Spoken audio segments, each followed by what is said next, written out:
பிப்ரவரி 7ஆம் தேதி இலங்கையில் மனித உயிர்கள் இந்த அளவுக்கு கிள்ளுக்கீரை போல ஆகிவிட்டது என்பதற்கு, அதுவும் ஏழ்மைப்பட்ட குறைந்த வருமானமுடைய மக்களின் உயிர்கள் என்பது செல்லாக்காசாக மாறிவிட்டது என்பதற்கு 2 தினங்களுக்கு முன்பு மாண்டு போன ஒரு 7 வயது சிறுவனின் மரணம் தக்க சான்று. வாழ்க்கையை இன்னமும் ஆரம்பிக்காது, தம் உணர்வுகளை கூட யாருடனும் சரியாக பகிர்ந்து கொள்ள தெரியாத பெற்றோர்களின் பாசத்தை தவிர வெளி உலக மனிதர்களை பற்றி எதுவும் தெரியாத ஒரு 7 வயது மலர் தலையில் கான்கிரீட் விழுந்ததால் தன் ஜீவனை விட்டுவிட்டது. இந்த பரிதாபகரமான சம்பவம் ஹேனமுள்ள ரந்திய உல்பத்த என்ற வீட்டு ஸ்கீமில் நடந்தேறியிருக்கிறது. கொழும்பு தேசிய வைத்தியசாலைக்கு அழைத்துச் செல்லப்பட்ட சிறுவனுக்கு அளித்த சிகிச்சைகள் எதுவுமே பலனளிக்கவில்லை. தலையில் கான்கிரீட் கலன்று விழும் அளவுக்கு அப்படி என்ன வீட்டு ஸ்கீம் என்று ஆராய்ந்தால் அதைவிட கொடூரமாக இருக்கிறது இப்படியான தொடர் மாடிகளில் வாழக்கூடிய மக்களின் வாழ்க்கை நிலைமை. இந்த குடியிருப்பில் 70 கட்டிடங்கள் இருப்பதாகவும் 1 லட்சம் பேரளவில் வாழ்வதாகவும் பாராளுமன்றத்தில் அதிர்ச்சியூட்டியிருந்தார் அமைச்சர் பிமல் ரத்நாயக்க. ஏழை எளிய மக்களுக்கு தொடர்மாடி கட்டிடம் தருகிறேன் என்று அழைத்து போய் எந்தவித தரமும் இல்லாத, முறையான வசதிகள் எதுவுமே இல்லாத கான்கிரீட் காட்டுக்குள் வாழ அனுமதிக்கப்பட்டிருக்கிறார்கள் என்பதையே பிமல் ரத்நாயக்கவின் பாராளுமன்ற பேச்சில் சுருக்கமாக அமைந்திருந்தது. 2014ஆம் ஆண்டு ஆரம்பிக்கப்பட்ட இந்த தொடர்மாடி திட்டம் 2019இல் கட்டி முடிக்கப்பட்டிருக்கிறது. ஆனால் தரம் என்பதே இல்லை. முடிந்தால் போய் வாழ்ந்து கொள் என்ற தோரணையில்தான் மக்கள் வாழ வைக்கப்பட்டிருக்கிறார்கள். நாம் இவற்றை புனரமைக்க தொடங்கி இருந்தோம். சுவர்கள் எல்லாம் வெடிப்புற்றிருந்தன. நகர அபிவிருத்தி அதிகார சபை இங்கே வாழப்போவது மனிதர்கள் என்று உணராமல் கட்டியிருக்கிறது. இந்த நகர அபிவிருத்தி அதிகார சபை பெரும் பெரும் கம்பெனிகளின் தொடர்மாடி வீட்டு திட்டங்களுக்கு அளப்பரிய சேவை செய்கிறது. எல்லாவித வசதிகளையும் பார்த்து செய்கிறது. ஆனால் ஏழை மக்களின் வீட்டு திட்டங்கள் என்று வரும்போது எந்தவித கருணையும் இல்லாமல் நடந்து கொள்கிறது. இந்த மாதம் முழுக்க நான் இவர்களுடன் மோதுகிறேன். இவர்களுக்கு கொள்ளுப்பிட்டி, பம்பலப்பிட்டி, கோல்ஃபேஸ் போன்றவற்றில் இருக்கும் கட்டிடங்களை அலங்காரப்படுத்தவும் நிர்மாணிக்கவும் மட்டும்தான் தெரியும். ஆனால் ஏழைகள் மற்றும் மத்திய தர வர்க்கம் பற்றி அவர்கள் நெஞ்சில் எந்தவித ஈரமும் சுரப்பதில்லை. பெரிய கெட்டிக்காரர்கள் அதிகார சபையில் இருக்கிறார்கள். ஆனால் அவர்கள் இருப்பது சாதாரண மக்களுக்கு சேவை செய்ய அல்ல, சமூகத்தில் இருக்கும் உயர் குலத்துக்கு மட்டுமே அவர்கள் விழுந்தடித்து கொண்டு சேவை செய்கிறார்கள் என்று விளாசி தள்ளியிருந்தார் பிமல் ரத்நாயக்க. இங்கே ஒரு விஷயத்தை கவனிக்க வேண்டும். 2014ஆம் ஆண்டு அடிக்கல் நாட்டி 2019இல் கட்டி முடிக்கப்பட்ட ஒரு கட்டிடம் இது. ஒரு கட்டிடத்தை கட்டும்போது, அதுவும் பாரிய மக்கள் கூட்டத்தை குடியமர்த்தும் கட்டிடம் ஒன்றை கட்டும்போது கலக்கப்படும் சீமேந்தின் அடர்த்தியில் இருந்து எத்தனை விடயங்களை நுணுக்கமாக ஆராய்ந்திருக்க வேண்டும். ஆனால் அன்று ஊழல் ஒன்றே தேசிய அடையாளமாகி போன ஒரு யுகம். அரசியல்வாதிகள் தமக்கு கொள்ளையடிக்க தோதான அதிகாரிகளை உருவாக்கினார்கள். அதிகாரிகள் அரசியல்வாதிகளை மேய்ந்து வாழ்ந்தார்கள். கடைசியில் விளிம்பு நிலை மனிதர்கள் மீது எந்தவித பச்சாதாபமும் காட்டாத ஒரு அதிகார வர்க்க சமூகம் உருவானது. அந்த அதிகார வர்க்கத்தின் டிஎன்ஏவை மாற்றுவதற்கு தான் பிமல் ரத்நாயக்க போராடி கொண்டிருப்பதாக சொல்லுகிறார். சிறுவனின் மரணத்துக்கு மன்னிப்பு கேட்டுக்கொண்ட பிமல் தன் பிள்ளை இறந்தது போல உணர்வதாகவும் குடும்பத்துக்கு நட்டையீடு கொடுக்க போவதாகவும் சொன்னார். உண்மையில் இப்படி கொடுக்கும் நட்டையிட்டால் அந்த சிறுவனின் உயிரை மீள கொண்டு வர முடியாது. இப்படி ஒரு பரிதாபகரமான மரணத்துக்கு காரணம் என்ன என்று ஆராய வேண்டும். இந்த மக்களின் வலிகளையும் துயரங்களையும் பற்றிய எந்தவித அக்கறையுமின்றி, அவர்களின் முறைப்பாடுகள் தொடர்பாக எந்தவித கரிசனையுமின்றி இதுவரை காலமும் நடந்து கொண்ட அத்தனை அதிகாரிகளும் கடுமையாக தண்டிக்கப்பட வேண்டும். குற்றங்களுக்கு உடனுக்குடன் தண்டனை கொடுக்கப்பட்டால்தான் இலங்கை போன்ற நாட்டில் ஓரளவுக்காவது சீரான நிர்வாகத்தை ஏற்படுத்த முடியும். ஏனென்றால் இது 70 வருட காலங்களுக்கு மேலாக அசுத்தமான ஒரு சிஸ்டத்தால் ஆளப்பட்டு கொண்டிருந்த தேசம்.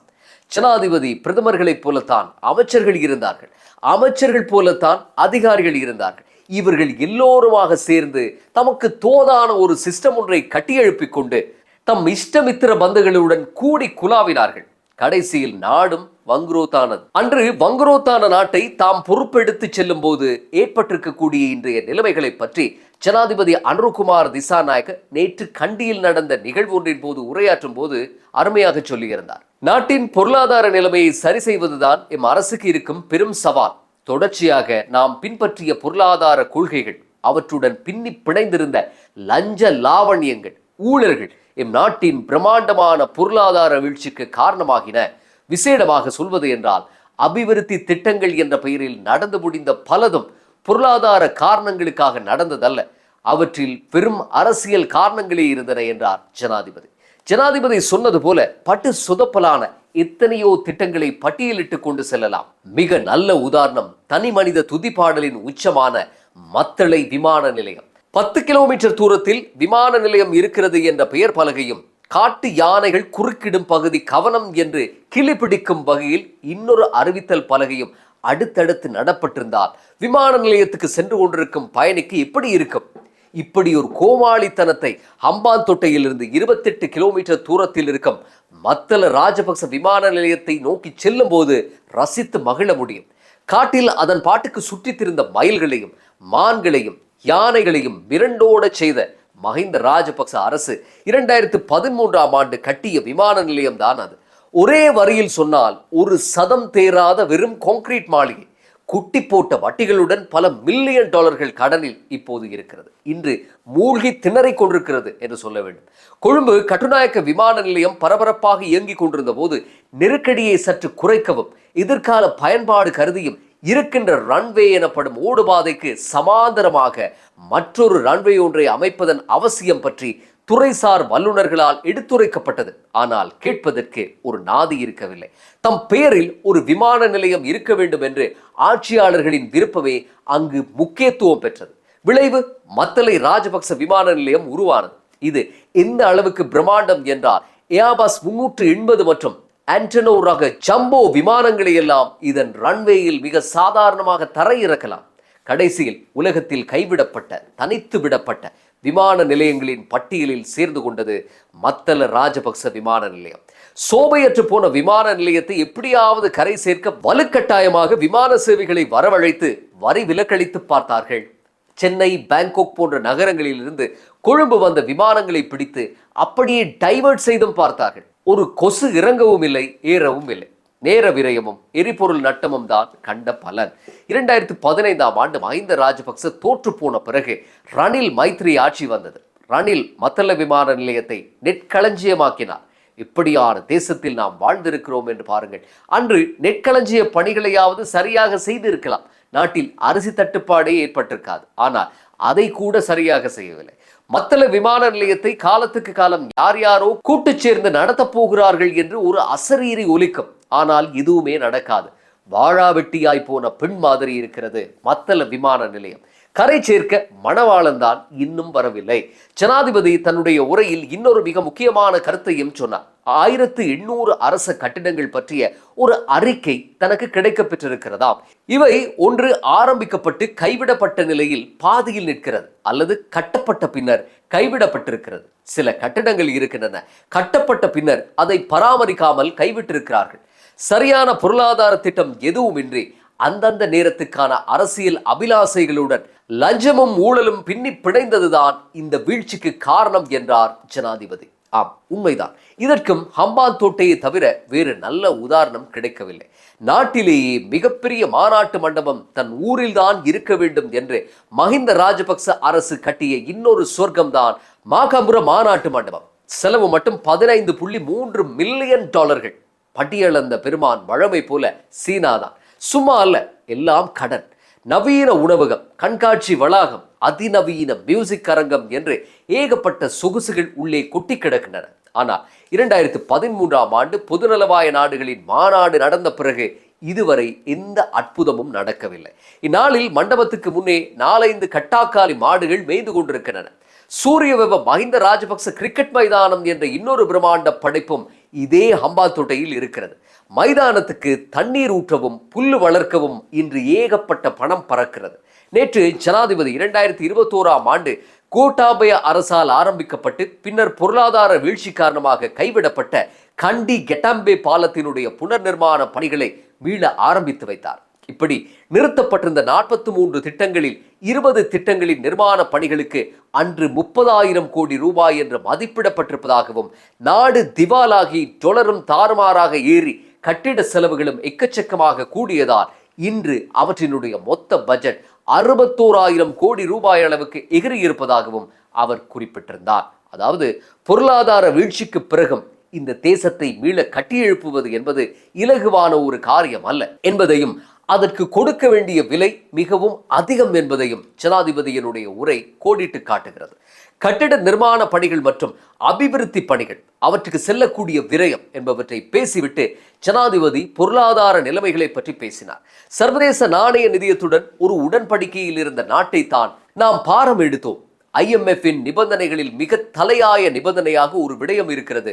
அதாவது, நாம் சம்பாதிப்பதை எல்லாம் செலவு செய்ய முடியாது என்றார் ஜனாதிபதி. அதாவது, புரியக்கூடிய மொழியில் சொன்னால், நாம் 100 ரூபாய் சம்பாதித்தால் 2 ரூபாய் 30% சேமிப்பு போல எப்போதும் இருக்க வேண்டியது அவசியம்.